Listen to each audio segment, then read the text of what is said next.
In this episode of Viral Rewind, we're going to look at the Fingers DOS virus. Now we've got finger in our temporary directory there with a couple of other programs all copied over from our DOS directory. So if we run fingers, we get a printout that says incorrect DOS version with an audible beep. Now this could be a fake message put out by the virus program, or it could be that the program that Fingers infected was written for a version of DOS different than what's running on this IBM PS1, because this is IBM DOS 4.0. So there are programs that will specifically run on certain versions of DOS, so it may or may not be the case with this. But anyway, now Fingers is resident in memory, so it is a terminate stay resident virus, or TSR, so it'll hook into interrupt 21H and infect any .com and .exe files that we run from here on. It is also monitoring interrupt 9, which is the keyboard interrupt, and I'll explain more about that in a minute and why it ties into why the virus is called Fingers. So we got several .com and .exe files we can choose from there, so let's look at sys for instance. It's 11,472 by itself. We run sys, look at it again, and now it's gone up to 12,794 bytes. We can also look at an executable like xcopy, which is 17,087 bytes. We run xcopy there, look at it again. It has now gone up to 18,378. So we have infected both xcopy and format. Might actually be 0, but anyway. So, obviously, as I said, it will infect .com.exe as we run them. Now, as I said, it's also monitoring interrupt 9, and that's going to factor into its payload. Now, the interesting thing is that I believe it has a date on when it monitors interrupt 9, whether it does so or not. And I believe it's November 9th of 1990. So any date on the computer past November 9th of 1990, it monitors interrupt 9. Any date before that, it does not monitor interrupt 9 when Fingers is loaded into memory, but it will still replicate and spread onto other computers and media. My belief why it may have done it that way is it may have been kind of what they call a time bomb virus, so that back in the day, it would replicate and spread on the host machine and to other machines as it executed and spread to more files and programs and onto media to go onto other computers.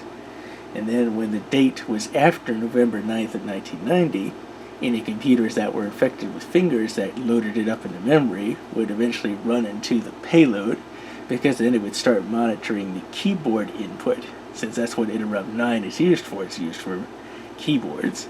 So the payload, what it's doing now, monitoring interrupt 9, is it monitors when there's been 3,000 keystrokes done on the keyboard, so 3,000 keystrokes of input. So we're going to be hearing a lot of typing going on our IBM Model 2 keyboard here until we get the payload to trigger, so let's go ahead and get that going.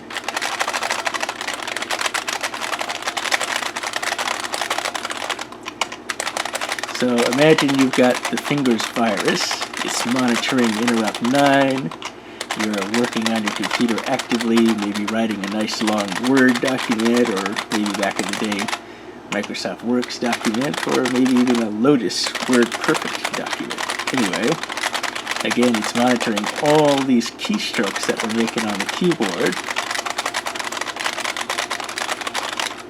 As we're doing so, it's incrementing that counter, and when that counter hits 3,000, we will get the inevitable payload from Fingers.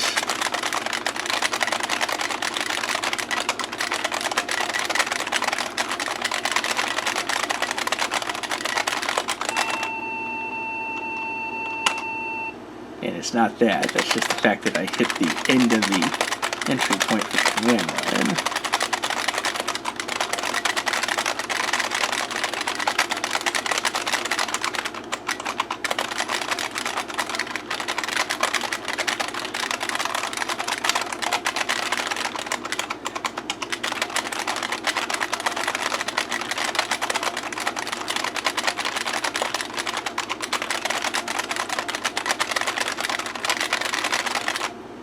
and we get the payload. Critical error 815, too many fingers on keyboard error. And it halts all input from the keyboard, so it basically disables all the keyboard input on interrupt 9 there when it detects this.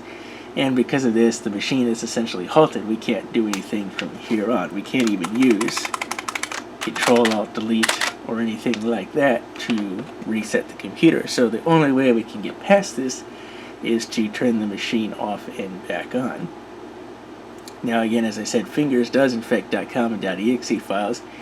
So if you end up running command.com, it will infect command.com, and that will automatically make Fingers load into memory at the next boot. And again, it'll monitor interrupt 9, and after 3,000 keystrokes, it'll halt the computer with this error message here, and basically whatever you're working on, you'll lose because you're not able to do anything except turn the computer off.